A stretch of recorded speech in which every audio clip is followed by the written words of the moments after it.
Bonjour, nous sommes le vendredi 19 avril 2024 et nous allons parler de la possible représailles d'Israël face aux représailles d'Iran qui ont eu lieu le samedi dernier. Iran-Israël, 3 explosions près de Téhéran, le début d'une riposte israélienne. Bon, pour 3 explosions, on verra. C'est peut-être un avant-goût ou c'est peut-être rien du tout. 3 explosions sont survenues à l'aube ce vendredi 19 avril en près d'une base aérienne iranienne vers Ispahan. L'Iran assure que plusieurs drones ont été abattus avec succès. Est-ce là la riposte israélienne 5 jours après l'attaque de Téhéran? L'État refuse tout commentaire. Bon, ce sera pas une vraie riposte s'il n'y avait que 3 explosions. À moins qu'eux aussi ils ont un taux de réussite de 99% abattu. 3 explosions ont été entendues en Iran près de bases militaires vers Ispahan ce vendredi 19 avril. L'Iran assure que plusieurs drones ont été abattus avec succès, mais qu'aucune attaque avec missiles n'a eu lieu pour l'heure. Les autorités ajoutent qu'aucun dégât majeur n'est à déplorer et que les installations militaires et nucléaires sont totalement sûres. Ah oui, parce que s'ils visent les installations nucléaires, ce sera très mauvais. Bon, à la limite, le réseau électrique, mais... Après, les centrales nucléaires sont... Il y a une certaine norme pour résister à des attaques d'avions. Ça dépend des pays. Ces explosions, qui surviennent 5 jours après l'attaque de l'Iran contre Israël, sont-elles une riposte de l'État hébreu? Le gouvernement israélien refuse de faire tout commentaire pour le moment. Les États-Unis ont toutefois été prévenus d'une attaque israélienne contre l'Iran selon les responsables américains cités par NBC et CNN. Nous n'avons pas approuvé la riposte, a ajouté le responsable. Le ministre des Affaires étrangères iranien assurait ce jeudi, devant le Conseil de sécurité de l'ONU, qu'en cas d'utilisation de la force par le régime israélien et de violation de sa souveraineté, la République islamique d'Iran n'hésitera pas une seconde à affirmer ses droits, à répondre de façon décisive et adéquate, à faire regretter ses actions au régime. Oui, parce que l'attaque du samedi soir était des représailles suite à l'attaque israélienne contre le consulat à Damas en Syrie.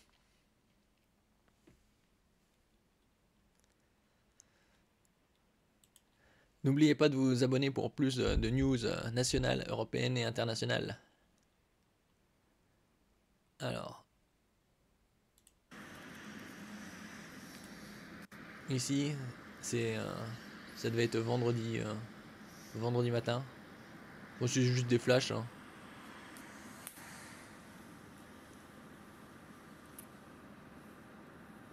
Ah, 2 officiels américains ont confirmé à des médias qu'Israël a bien frappé l'Iran ce vendredi.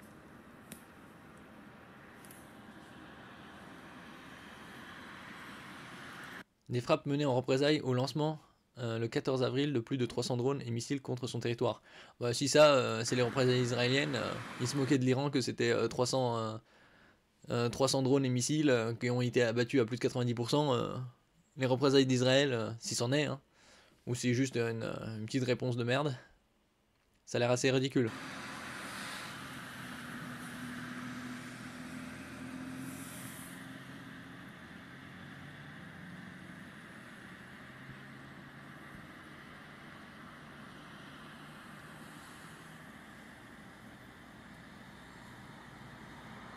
Il n'y a rien de spécial. Hein. Quelques explosions dans le ciel et c'est tout.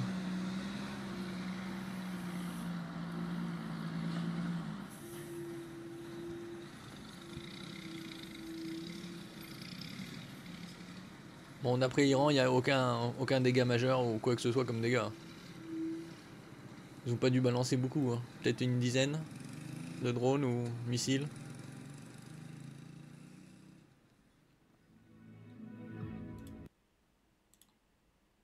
Bases militaires, sites nucléaires, quelles cibles ont pu être visées dans la région d'Ispahan lors de l'attaque contre l'Iran? Faux cul, des explosions ont été entendues dans la région d'Ispahan dans le centre du pays. Une base aérienne de l'armée iranienne aurait été visée par l'attaque. 5 jours après l'attaque de l'Iran contre Israël faisant craindre un embrasement général au Moyen-Orient, de fortes explosions ont été entendues en Iran, près d'Ispahan, dans le centre du pays. Alors que le gouvernement iranien avait prévenu Israël que toute riposte entraînerait une réaction immédiate, les dirigeants israéliens semblent avoir choisi de réagir, sans toutefois revendiquer d'attaque pour le moment. Ni le cabinet de guerre israélien réuni après l'attaque des près de 300 missiles et drones iraniens dans la nuit de samedi à dimanche, ni Tsahal n'ont pour l'instant fait de commentaires.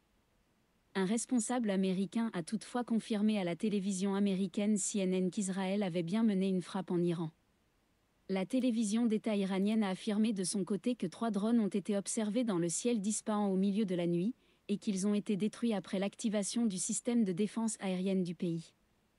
La province d'Ispahan abrite une grande base aérienne, un important complexe de production de missiles et plusieurs sites nucléaires. Bon, ils ont balancé 3 drones face à l'attaque de l'Iran où c'était 300 drones et missiles. Donc, quel était le but? Juste un message comme quoi ils n'avaient pas peur de riposter, ou c'est pas vraiment une riposte, hein. Ou en tout cas, elle est bien ridicule. Sécurisation des frontières. Est-on davantage sur les sites pris pour cible? L'agence de presse iranienne Farara. Base militaire, site nucléaire. Davantage sur les sites pris pour cible, ouest de la ville d'Ispahan. Les vitres de plusieurs bâtiments administratifs de la base auraient été brisées. La cause de ces bruits est encore inconnue et les enquêtes se poursuivent jusqu'à ce que les détails exacts de l'incident soient déterminés, a indiqué l'agence de presse. Cette base aérienne, présentée comme la 8e du pays, avait accueilli en septembre 2023 des avions d'entraînement russes Yak-130. D'autres bases aériennes ont été construites aussi à l'ouest d'Ispahan, dans les montagnes de Zagros, sans que l'on connaisse précisément leur localisation. La base Aigle 44, dont des images ont été dévoilées pour la première fois en mai 2022, a la possibilité de recevoir des avions de chasse, des bombardiers ainsi que des drones. Lors de la présentation officielle, la télévision d'État avait précisé qu'elle se situait à plusieurs centaines de mètres de profondeur au cœur des montagnes afin de pouvoir résister aux bombes des bombardiers stratégiques des États-Unis. Ouais, il faut rappeler que l'Iran est beaucoup plus grand qu'Israël. Ça doit être de plus de 2 millions de kilomètres carrés, ou plus ou moins. Et c'est principalement un pays montagneux. Donc ils ont pas mal de fortifications. C'est un peu comme la Suisse. Aigle 44 est l'une des nombreuses bases aériennes tactiques souterraines de l'armée de l'air construites dans différentes régions du pays au cours des dernières années, avait précisé l'agence IRNA. La région d'Ispahan abrite aussi des sites militaires de production de munitions. En janvier 2023, une usine de fabrication de munitions avait ainsi été ciblée par une attaque de quadricoptères, des drones munis de 4 rotors. Une vidéo largement diffusée sur les réseaux sociaux avait montré à l'époque une grosse explosion sur le site et des images de véhicules de secours se dirigeant ensuite vers la zone. Les enquêtes préliminaires montrent que le régime sioniste, Israël, note de la rédaction, est responsable de l'attaque terroriste contre le site de production du ministère de la Défense, avait alors affirmé Amir Saïd Iravani dans une lettre adressée au secrétaire général de l'ONU, Antonio Guterres. Bon, ici on voit une map de l'Iran, et l'Iran c'est à peu près 1,65 millions de kilomètres carrés. Donc face à Israël qui fait quelques dizaines de milliers de kilomètres carrés, c'est colossal. Ici on peut voir un peu la topographie. C'est principalement montagneux. La moyenne ça doit être plus de 500 mètres d'altitude.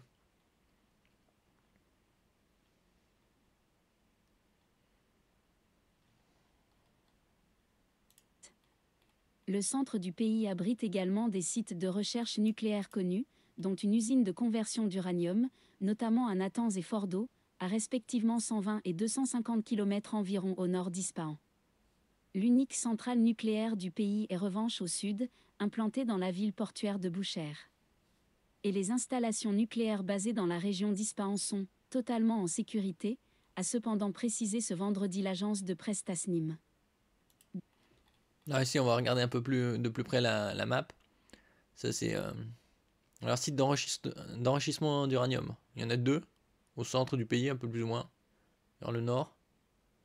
Les mines d'uranium, ils en ont. C'est l'avantage d'avoir les ressources directement chez soi plutôt que d'importer. Genshin et Sagand, ainsi que des réacteurs nucléaires de recherche. Après, si c'est des recherches d'enrichissement nucléaire civil ou militaire, il y en a 3. Et ça, c'est la région d'Ispahan, au centre du pays.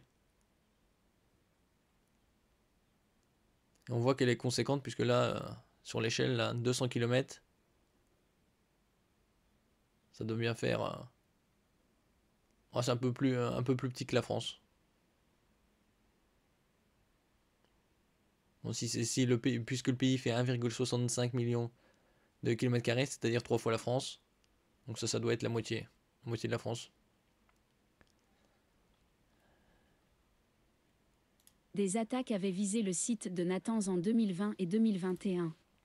C'est sur ce site que Téhéran avait annoncé, en avril 2022, avoir commencé à produire de l'uranium enrichi à 60% sur le site de Natanz, se rapprochant des 90% nécessaires à la confection d'une bombe atomique.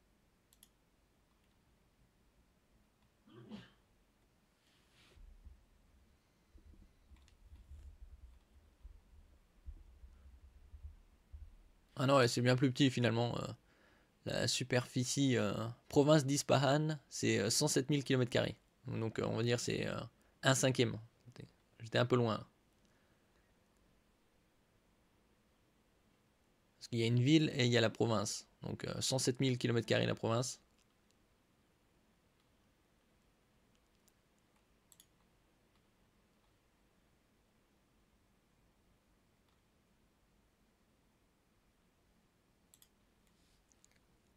Frappe en Iran. Le ministre israélien Itamar Ben-Gvir a-t-il admis la responsabilité d'Israël dans l'attaque? Le faucon du gouvernement de Benjamin Netanyahou a lâché un juron après les frappes attribuées à Israël. Un juron échappé qui peut en dire long, le ministre israélien de la Sécurité nationale, faucon du gouvernement de Benjamin Netanyahou, s'est vu accusé de nuire à la stratégie d'Israël face à Téhéran en lui attribuant implicitement la responsabilité des explosions rapportées ce vendredi 19 avril au matin en Iran. Partisan de la ligne dure dans la confrontation entre Israël et son ennemi juré, Itamar Ben-Gvir, qui est aussi un membre du cabinet de sécurité de Benjamin Netanyahou, a publié sur son compte X un message aussi lapidaire qu'ironique. Dardaler, adjectif de l'hébreu familier pouvant se traduire par nul ou minable. Oui, enfin, ils utilisent ça comme si c'était des gosses. Je veux dire, un ministre un membre du cabinet de sécurité qui publie sur Twitter ou X comme un gosse là, c'est quand même du n'importe quoi. Outre qu'il en critique la modération, ce dirigeant d'extrême droite semble accréditer l'hypothèse d'une frappe israélienne.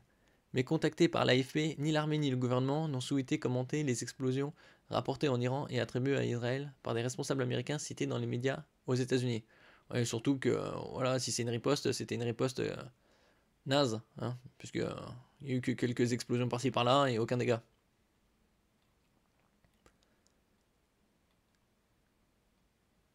Une honte absolue de la part d'un ministre. La publication sur X d'Itamar Ben-Gvir a suscité une avalanche de critiques sur les réseaux sociaux ainsi que sur les chaînes de télévision. La députée travailliste Nahama Lazimi écrivant une réaction digne du pyromane national. Oui, parce que ça aide pas à la désescalade, bien au contraire. Pour Shael Ben Ephraim, universitaire et animateur d'un podcast de géopolitique, Itamar Ben-Gvir confirme l'opération israélienne et la ridiculise. Ce faisant, il réduit la possibilité pour Israël d'opposer un démenti plausible et sape son pouvoir de dissuasion. Une honte absolue de la part d'un ministre, a-t-il écrit sur X. Oui, enfin, d'un autre côté, si des drones au sud d'Iran, qui pourrait les envoyer? C'est comme l'attaque qui contre le consulat iranien à Damas en Syrie. Israël avait démenti d'être... vous n'avez rien dit. Qui était responsable. Mais bon, d'un autre côté, qui a la puissance de feu pour attaquer? Coutumière des provocations, Tali Gottlieb, un député du Likoud, le parti de droite de Benjamin Netanyahou, s'est pour sa part félicité des événements en invoquant sur X un matin de fierté pour Israël. Bah, quelle fierté, hein, parce que Si déjà l'Iran était fier d'avoir envoyé plus de 300 projectiles sous forme de missiles et drones sur Israël, même Israël avait dégommé avec ses alliés, la Jordanie et l'Arabie Saoudite, plus de 90%, ils disent 99%, mais bon, c'est exagéré. Allez, disons 90% des projectiles. Là, Israël a riposté avec quelques drones ou quelques missiles, donc sans faire de dégâts. C'est encore plus ridicule. Israël est un pays fort et puissant, a ajouté cette membre de la Commission des Affaires étrangères et de la sécurité du Parlement israélien, s'attirant des commentaires cinglants sur X. Israël avait promis des représailles aux tirs inédits de missiles et de drones effectués par l'Iran contre le territoire israélien le week-end dernier. Oui, parce que c'est plus facile pour l'Iran de balancer 300 missiles ou 300 drones sur un petit territoire comme Israël et faire des dégâts que l'inverse. En attaquant Israël le 13 avril, l'Iran avait dit avoir agi en légitime défense après la frappe imputée à Israël qui a détruit son consulat à Damas le 1er avril et coûté la vie à 7 de ses militaires, dont 2 hauts gradés. Oui, il y avait déjà aussi un général qui avait été tué en Irak et qui était iranien il y a quelques années de ça. C'était par les Américains, mais les Israéliens étaient aussi dans les renseignements, donc on va dire que c'était une coopération commune. Bon, on verra si ça va continuer ou non. Pour l'instant, ça a l'air d'être relativement stable, à moins qu'ils se préparent pour une riposte future. On verra ça. Pour l'instant, il n'y a pas eu de dégâts, juste quelques explosions par-ci par-là, sans grande importance, et aucune infrastructure n'a été endommagée. Merci pour votre écoute. N'oubliez pas de mettre un j'aime, un commentaire, de partager et de vous abonner à la chaîne. À la prochaine fois.